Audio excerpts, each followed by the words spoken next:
બ્લાસ્ટમાં 9ના મોત નિપજ્યા છે। પોલીસ કમિશનર અનુપમસિંહ ગેહલોતની પ્રેસ કોન્ફરન્સ બનાવ બાદ આરએએફ દ્વારા જાણ કરવામાં આવી। શેડમાં આગ લાગ્યા બાદ બ્લાસ્ટ થયો હતો તો 9 લોકોના મોત અને 6 લોકો ઘાયલ। ઓર્ડર પૂરો કરવા ફટાકડા બનાવવામાં આવતા હતા। ગણેશ વિસર્જન માટે ઓર્ડર મળતા ફટાકડા બનાવવામાં આવતા હતા। મેહુલ ડોડિયા ફટાકડા ફેક્ટરી ચલાવતા હતા। મેહુલ અને માતા રમીલા બંને સંચાલક હતા તો ફેક્ટરીમાં સાદિક પાર્ટનર હતો। 20 થી 25 દિવસથી ગેરકાયદે ફેક્ટરી ચાલુ હતી।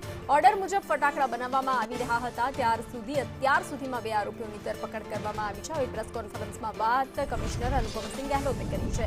આ જગ્યા પર 2014માં પણ આગમાં એકનું મોત થયું હતું। 2014માં ફેક્ટરી સીલ થતા પુત્રના નામે શરૂ કરવામાં આવી।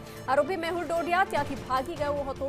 દાહોદના સંજેલીમાંથી મોટા ભાગના શ્રમિક લાવવામાં આવ્યા હતા। મેહુલ ડોડિયાને પકડવા 15 ટીમો કામે લાગી છે। જમીન માલિક ફાઇનાન્સ કરનારી તપાસ ચાલુ છે તો મેહુલ અને તેની માતા બનાવ સમયે હાજર હતા। રામોલમાં કુલ 13 ફેક્ટરી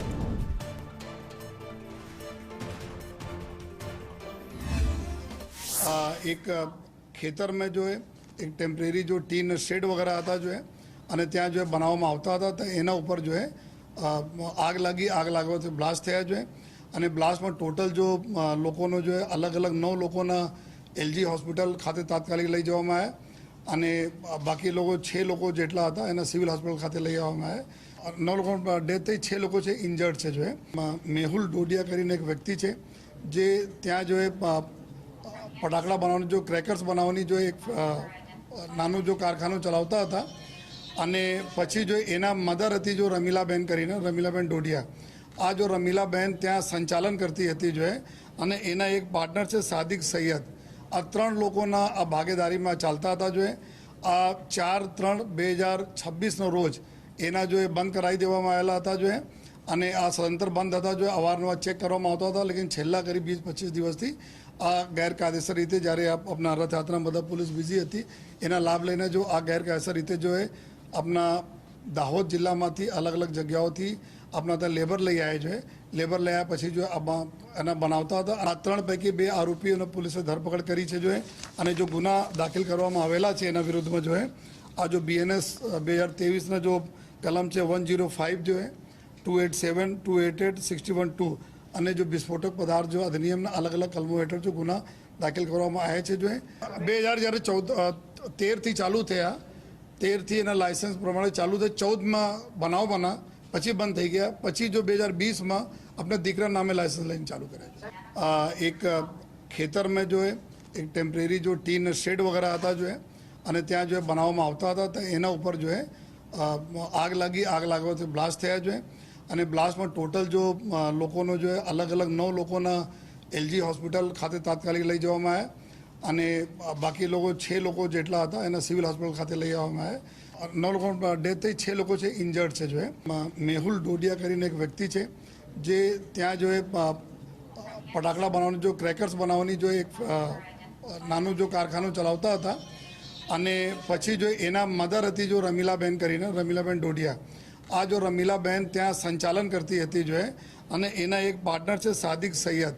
આ 3 લોકોના આ ભાગીદારીમાં ચાલતા હતા જો આ 4/3/2026નો રોજ એના જો બંધ કરાવી દેવામાં આવેલા હતા જો અને આ સદંતર બંધ હતા જો અવારનવાર ચેક કરવામાં આવતા હતા। લેકિન છેલ્લા કરીબ 20-25 દિવસથી આ ગેરકાયદેસર રીતે જ્યારે આપણા રથયાત્રામાં બધા પોલીસ બિઝી હતી એના લાભ લઈને જો આ ગેરકાયદેસર રીતે જો આપણા દાહોદ જિલ્લામાંથી અલગ અલગ જગ્યાઓથી આપણા ત્યાં લેબર લઈ આવ્યા છે। લેબર લઈ આવ્યા પછી જો એના બનાવતા હતા। આ 3 પૈકી 2 આરોપીઓને પોલીસે ધરપકડ કરી છે જો અને જો ગુના દાખલ કરવામાં આવેલા છે એના વિરુદ્ધમાં જો આ જો બીએનએસ 2023ના જો કલમ છે 105 જો 287, 288, 61(2) અને જો વિસ્ફોટક પદાર્થ જો અધિનિયમના અલગ અલગ કલમો હેઠળ જો ગુના દાખલ કરવામાં આવ્યા છે જો 2013થી ચાલુ થયા, 13થી એના લાયસન્સ પ્રમાણે ચાલુ થઈ, 14માં બનાવ બના પછી બંધ થઈ ગયા, પછી જો 2020માં આપણે દીકરા નામે લાયસન્સ લઈને ચાલુ કર્યા છે। આમાં પહેલે એક જીઆર થયા હતા, પછી આ રદ કરી દેવામાં સંપૂર્ણ જો ફાયર ડિપાર્ટમેન્ટમાં પરત આપી દેવામાં આવ્યા હતા। કોઈ પણ ફાયર એનઓસી હોય તો ફાયર ડિપાર્ટમેન્ટ આપે અને આ જ મેટર મેં 29/7 તકના જો 29/7 તકના આપેલા છે ફાયર ડિપાર્ટમેન્ટ ચાલુ છે એના અત્યારે ચાલુ છે। અને જો નયા જે પહેલે 500 મીટરવાળા આવ્યા હતા આ હોમ ડિપાર્ટમેન્ટ તરફથી ચેન્જ થઈ ગયા હતા કે સંપૂર્ણ જો કે પોલીસના સક્ષમ નથી જો કે ફાયર એનઓસી માટે તો પરત કરી દેવામાં આવ્યો ફાયર ડિપાર્ટમેન્ટ અને એના હતા પણ 29/7 કે જૂના સમયમાં એના ઠીકઠાક છે રાખ્યા હતા એના માટે ફાયર ડિપાર્ટમેન્ટ તરફથી મળી હતી એને જો તો અમદાવાદ બ્લાસ્ટની ઘટના બાદ હવે ફાયર એનઓસી મેળવવાના મુદ્દે બે સરકારી વિભાગો સામે આવ્યા છે. ફાયર વિભાગ અને પોલીસ વિભાગ વચ્ચે આ મામલે ભારે મતમતાંતર અને ખેંચતાણ શરૂ થઈ ચૂકી છે.